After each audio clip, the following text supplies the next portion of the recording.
Yo, what's up guys, and welcome to a brand new video over on SoRare. So in today's video, what we're going to be doing is we are going to be looking into, is investing in rares for underdog and specialist actually any good, especially in comparison to limited. Boys, if you guys are interested in signing up SoRare, there is a referral link down below. Once signing up and winning 5 cards on the bidding market, you do get yourself a free tradable card. Don't overpay to get this free tradable card. It's only worth about £2 to £7, but it's a nice bonus nonetheless. So that you do have to be 18 to play SoRare, because SoRare you can lose money as well as making it, and it is obviously real life money.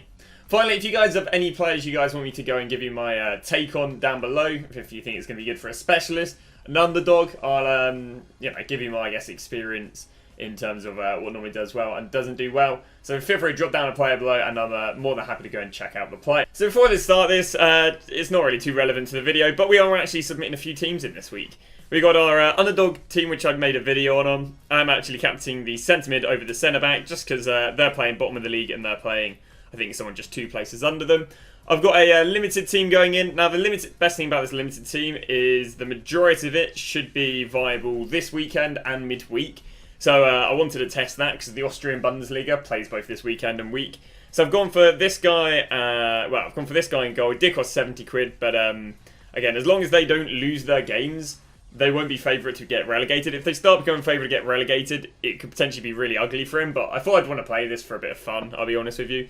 Another reason why I played it is because I struggled to shift a few players this week. So I thought, might as well just throw them in some SO5 teams rather than, be lost.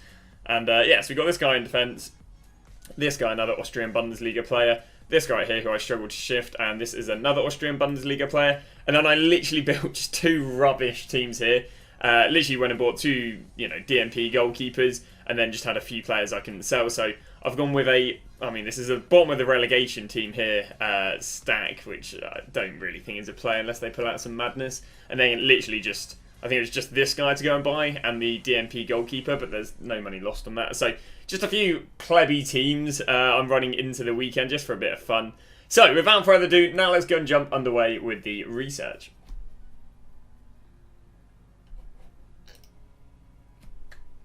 So the reason this has come up of any interest to myself is because recently I've had like £800 to invest on the Road to Glory.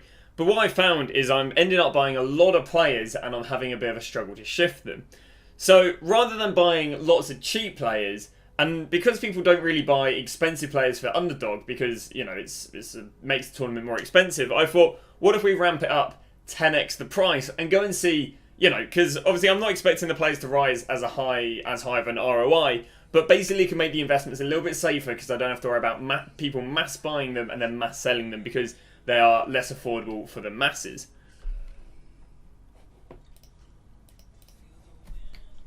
So I'm going to do the research. I've got my 25 players, the majority of which actually worked really, really well at the beginning of the week, and then dropped off later in the week because I guess overinvestment or more people supplying the market than demanding the market. So what I'm going to do is I'm going to go and see how all of these guys' rare cards did, see what the sort of rise was, and obviously we'll just come to a final conclusion, and I'll show you guys the research I managed to gather. What I'm going to do is like the limited, so I'm going to start off with players that are under £50 for their limited. I'll then go through defenders, midfielders and forwards, and then obviously give an end overview. So the first observation is that the cheap quote-unquote discard equivalent players aren't actually very demanded for the rares whatsoever. And the reason I presume this happens is if you've got a budget for a rare team, you're not going to go and build a cheap rare team because there's potentially just no point. So if I go and show you Goller actually had really good demand, and he went up from £52 to £66. And again, that is, in terms of the other players, that's not even that crazy of an ROI. Bear in mind that we had like some 3x's on some of the underdogs. Bear in mind you are literally getting about 20% of your, 20 to 30% of your investment as profit, and that's always selling at the peaks. And I mean, we had a 70 right there, and it's not like you could also mass buy him. You could buy one and then try and sell him late week, but again, the demand wasn't amazing. Then we move underway at this guy who was somebody you could have bought in advance, about 2 weeks in advance. So you potentially could have got him here for £50 and then gone and sold him here for 60, but that would have been a 2-week hold. If we're looking at a 1-week hold, what were we looking at here then? 62, there was no money in it. And that's a reoccurring theme. Unless again you were getting a deal, unless you were getting these deals right here, you would have bought for 46. What are we selling for? 50, 50. Like, literally 10% of your investment as profit. This guy didn't have anyone purchase him this week. I mean, there is only a supply of 22, so that does make sense, and he isn't, wouldn't be crazy value for money.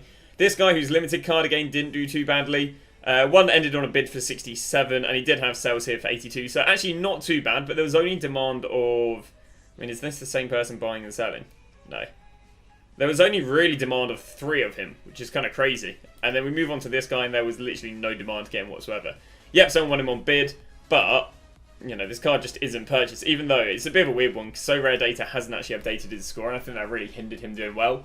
But with the very cheap cards, the cards under £70, it would not be worth your time investing in them whatsoever. There was literally zero demand, and unless you're getting the deal on an initial cheap deal on the first place, there was no profit. There was 10% profit, which is, again, even awful if you go and compare them to almost limited cards that are £20, £30. They do a lot better than these rare cards that are almost double, triple the price and have such a low ROI. So now move underway defenders that were looking around about £100 to £300 for the cards. Start here with Wessel Dammers, a player that, again, you could have bought for 2 weeks. And yeah, he had a few cards here at 114 that you could have got a few weeks ago. And he actually had a sale here at £180, which is kind of crazy. But, I mean, that's just one card selling. And you can see right now there's one on the market where you can't see, but there's one on the market for 161. Which meant if you were in a hurry to sell and you weren't that one person to be able to get lucky in selling, you're then potentially stuck with a card that just isn't very well demanded. Obviously, there aren't that many games left of the season. I mean, there's a fair few, actually. It wouldn't be too bad. But obviously, this card will fall out of the eligibility of Underdog Rares. So, again, I mean, the return on investment on him would have been very good, but it would have been quite risky in terms of selling him. So, yeah, Baz Coupiers, you had a little while to buy him. Could have gone for 73. Had a sale there for 85. Again, wouldn't have been a great ROI. Someone did get a nice bid here for 63, and I mean, actually, someone got a decent buy now under 60. So, there were actually some decent deals, but going into actual deadline, there was only really demand for one person to buy him, which is kind of crazy. Bear in mind, I don't think his limited card did that well this week, but that could have been saturation of defenders. The good thing with this guy, he's got an L15 of 43, so actually he's got a few more weeks of utility for them. We then move underway with Roman Egenev, and I guess bit the bullet a little bit too early with this guy. I went and mass bought his rare card for 32. Ended up having to sell him for 25. But, I mean, in the end of the day, I'm not that fussed holding on to him because I've not only put them in my SO5 team, but he's got an L15 of 41, so it shouldn't be too bad. But earlier in the week, he was bought at 132 and 160 off the back of him having a good performance. He then had sales later in the week for 198 and 170. Cheapest on the market is 210. So actually, Roman Egenev would have been really good, potentially due to the under 23 utility, and not fully due to the rare underdogs. But yeah, obviously had really good demand if you were buy early in the week. So not had good demand, but obviously would have had good profit if you were to buy early in the week and then sell later. I mean, with the prices you're working with, again, the ROI on these compared to some of the limiteds, that 2-3x, which obviously are easier said than done to hit. It still isn't, it's still not that amazing for cards that, a bit awkward to shift. But there we go, we've got Roman Egenev. I think I will try some rares next week, especially cards, from the £100 to £200 mark. We then get to G Small, which again is another limited that you could have bought, about a week in advance. 125 here, 139. The week for him, or this week, there's been pretty decent demand. 159. He had a 150. I believe this one, the deadline would have been 150. But again, even though his limited card, which is quite interesting, his limited card went from, in the week, £13. I mean, it's even having sales right now of 24. This is almost double. But then we go to the rare card, and the rare card had sales from 124 to 159, and that's awful. I mean, that's not even half the investment as profit. So you can see that the limiteds, I mean, sadly, it really is pushing towards. I mean, it makes sense. It's the cheap league, and the cheap league scaled up isn't as appetizing for people who are so used to All-Star Rare, and obviously there's no threshold in this one. But we then get to this guy. Again, a card that did very, very well for the commons. I mean, he seems to have dropped off a cliff right now, but he had sales at £20. He was originally going for like £10, so he almost had a double. But his rare card, very interestingly, didn't get purchased. Now, there's only been 5 in the market given, but I mean, the people are kind of gatekeeping, listing him up there at 816. So I do wonder what would happen if he was listed maybe for 100, 150. But there wasn't enough demand to go and buy him. I guess there wasn't enough of a negotiation for people to want to get him, even though there was very high demand for his limited card. And then that wraps it up. That wraps up for defenders, a lot of which did really well for the limited card, but had next to no movement when it came to the rare card. One of the best cards this week in terms of demand was this guy right here, UNDERDOG. If we go look at his limited card absolutely banged. I picked one up here at 12. I mean, he's literally been going as high as £30. That's almost a 3x if you could have got in earlier. I even got in quite late, so that's almost a 3x. The reason for is they are playing bottom of the league, and he's had some pretty decent scores as of recently. He also fits under Specialist, he fits under Underdog, and obviously he'll also fit under Challenger Europe. So, his limited card 3x'd. What did his rare card do? Now what's quite nice is we can actually see a decent rise. I mean, he was gone from £71 and had sales almost up here to 122. Chips on the market 142, so almost just under a 2x. But that is obviously hitting the luck with getting the most demanded player in the week. And even the most demanded player in the week has barely 2x. Now, he's obviously 2x'd from this price here at £50 and this price here at 66. And we knew he would have been well demanded, probably at this point here and this point here. So, again, a decent return on investment. But, I mean, there was so much demand for his limited card. You wouldn't have struggled selling his limited card whatsoever. But we move underway some more of these midfielders. Some of them of prices I would never touch. £330. But yeah, I mean, there wasn't much demand for this guy's limited card given. It went, I mean, this is the last month. So we look at the last week, there wasn't much demand. There was no increase in price. We look at the rare card, I mean, it's been purchased twice. 389 and 404. So nothing interesting on this guy. This guy's limited card didn't do too well. There was pretty decent demand, but yeah, it's pretty flat. If we move on to this guy's rare card, you can see this because, again, no one is buying this card. There's no demand. There's no upwards trend. Then move underway. This guy's limited card had a good start of the week, rising, but sadly the demand has really dropped off towards the latter end of the week. If we go look at this guy's rare card, again, no demand. The reason there's probably no demand is because there's probably just not enough demand for the rare underdog, really. I mean, you can see at the moment we're easily at a conclusion of it's not worth it whatsoever compared to limited, even if it's just more. Even if it's more time efficient, you're way better off getting limited cards over rare cards. I mean, it comes to a very popular player right here, obviously playing for Salzburg. We look at his limited card. His limited card actually didn't have too much movement, but we knew it had a little bit of demand this week. Rare card, I mean, in theory, 215, 291, it would have been decent that, but it's not even a third of your investment. Paul Boitez had a pretty decent card for his limited this week. Decent demand, but I mean, he didn't rise. He just has been purchased a lot and he's been quite flat. I think that they're playing Bayern Munich doesn't help. His rare card actually had a way better rise than his limited card, which is interesting. So he was about 120, and then going into deadline 133, and then even ending off here with a sale of 143. Cheapest on the market right now is 161. So yeah, quite an interesting trend. One of the first players who literally had a nice rise on limited, but not with the rares. Why would this be? Probably factors that I do not understand, in all fairness, because yeah, so this guy did have he had quite a lot of credentials of doing well this week, but you know, if there was overinvestment or what, God knows. I mean, he started the week at £8, so maybe him ending off here at £10 isn't that bad, but yeah, I think he would have been like 11 during the game. So there really was no rise on his limited card, but there was a rise on his on his rare card, which again generally probably just comes back to the rarity itself. And Ramslar, a player that would have been one of these guys you could have picked up from the last month. Probably could have picked him up around about here. Had a decent rise, but I'll be honest, going into it, seemed overinvested, and then panic sold with the rares.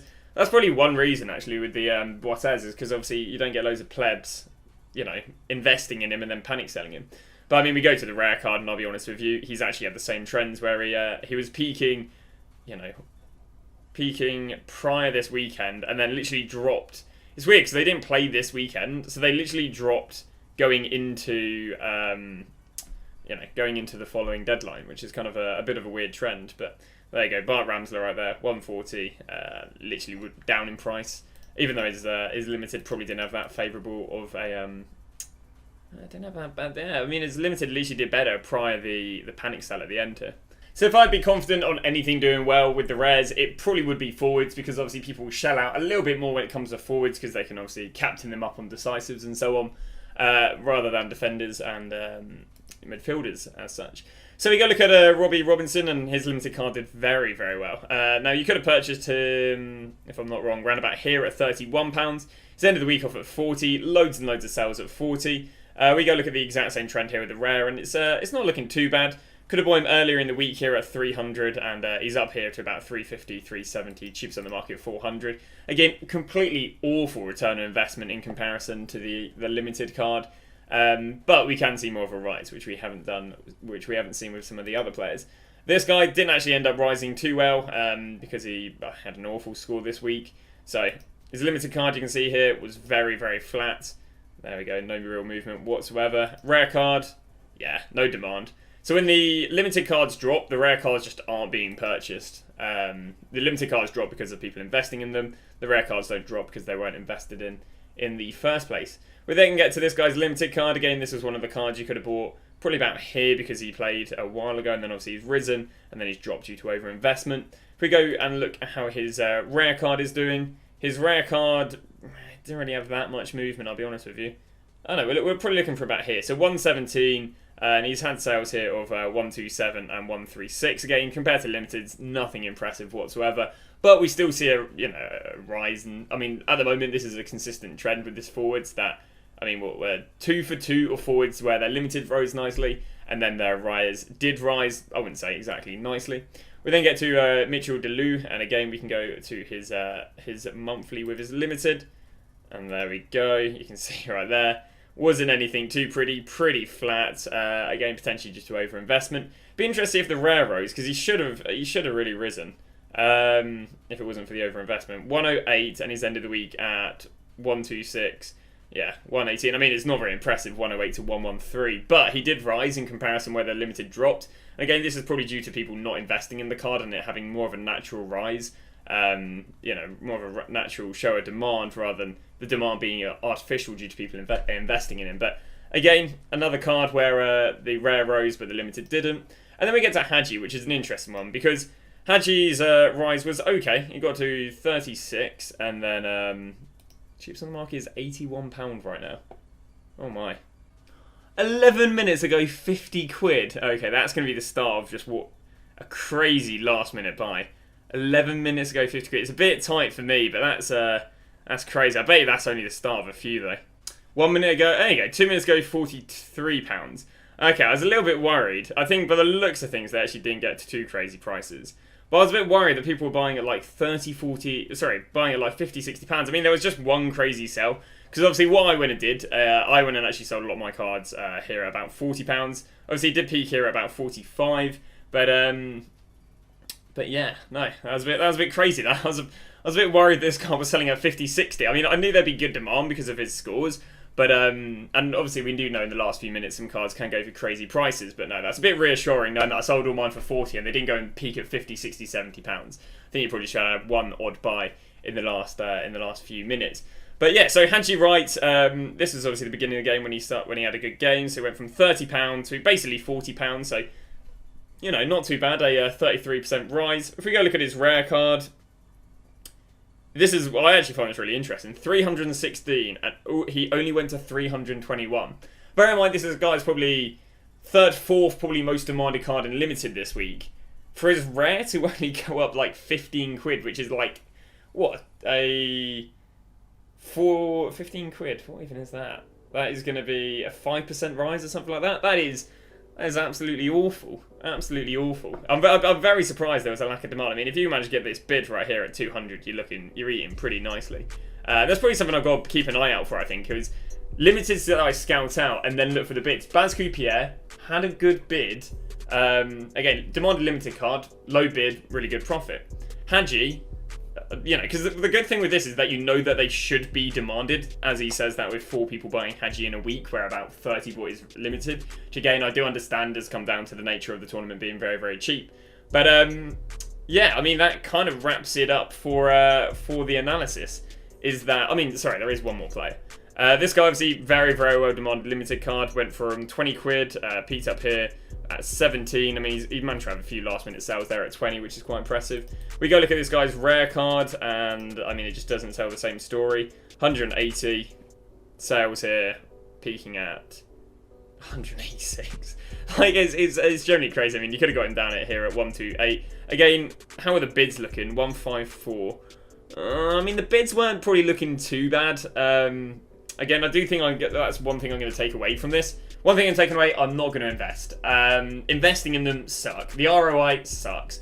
And again, that really just comes down to Underdog does so well because it's seen as the budget tournament. Therefore, when you ramp up the prices 10x, it's not a budget tournament. Therefore, the whole, I guess, cliche, the whole like gimmick of it is taken away. But what we can see is because we know that there should be demand for these players, if we do see some low bids. So I've already got a few players ready for next week. Because they don't play, I think the La Liga is playing cup competition. So maybe if I see some low bids going for these guys, because I know that there should be decent demand for them because of the limited Underdog tournament, hopefully there should be some decent demand on the rares. But they've got to be deals, basically. Like how that Hadji was literally 100 quid cheaper. But that is going to wrap it up. It's been interesting to look at because it's been something I'm meaning to look at in the last, week or whatever. I also did a little bit of research on midweek. I don't think midweek's worth looking at because I'm trying to basically hop on as many trends as possible. Because at the moment, my viewers are very saturated towards what you guys are all buying, and it's becoming, especially this week, quite the cluster when selling it. So ideally, what I'm going to do is try and learn as many trends as possible, so then I can diversify my investments. Hopefully, my viewers will end up, the cards they go and buy will be a little bit more diversified. And as a result, you won't be treading on each other's toes as much. But yeah, we've learned a fair bit this week. A little bit about maybe selling a little bit earlier. If I was selling a little bit earlier, I think we wouldn't have been in this position. But 2020 hindsight. But thanks for watching. See you guys tomorrow with a brand new video where we start talking about this week's Underdog investments.